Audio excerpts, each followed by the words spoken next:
Corona કાળમાં ધૂમ્રપાનના શોખીનો બીડી cigarette માટે મોંમાગ્યા પૈસા આપી ખરીદી કરતા જોવા મળ્યા હતા. ત્યારે હાથ બનાવટની અને નકલી બીડી સિગરેટ પણ બજારમાં ધૂમ વેચાતી હતી.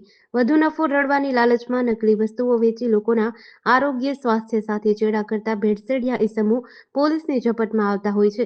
કેશોદ પોલીસ સ્ટેશનમાં સાબળે વાઘીડે એન્ડ કંપની પ્રાઇવેટ લિમિટેડના પૂના મહારાષ્ટ્રના ફિલ્ડ ઓફિસર જીતેન્દ્રભાઈ બાલકિશન જેઠવાએ ફરિયાદ નોંધાવી હતી કે કેશોદ શહેર વિસ્તારમાં કોડીનાના રહેવાસી કિરણભાઈ સોલંકી પોતાની four wheeler Eeco car registration number GJ 32 AG 2785 બનાવટી સાબળે બેડી રાખી વેચી રહ્યા છે.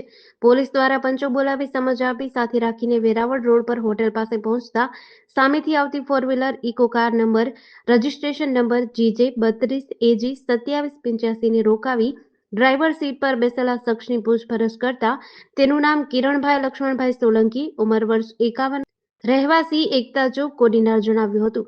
ફોર વ્હીલર ઇકો કારની પાછળના ભાગમાં પહેલા બીડીના પેકેટના બિલ આધાર પુરાવો માંગતા નહીં હોવાનું જણાવ્યું હતું.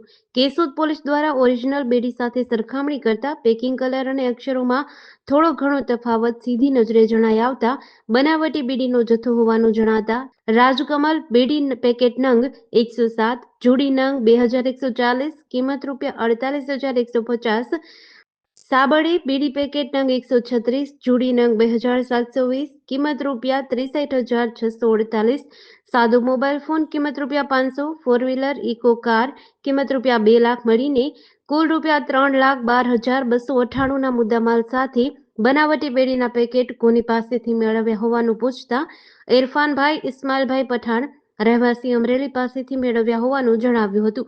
પોલીસે સાબળે વાઘીડે એન્ડ કંપનીની ટ્રેડમાર્ક વાળી રાજકમલ બીડી અને સાબળે બીડી બનાવટી વેચાણ કરી કંપનીને આર્થિક નુકસાન કરી ગુનાહિત પ્રવૃત્તિ આચરતા કિરણભાઈ લક્ષ્મણભાઈ સોલંકીની પોલીસે ધરપકડ કરી વધુ તપાસ હાથ ધરી છે. GDC ન્યૂઝ સાથે શોભના બાલશ, કેશોદ.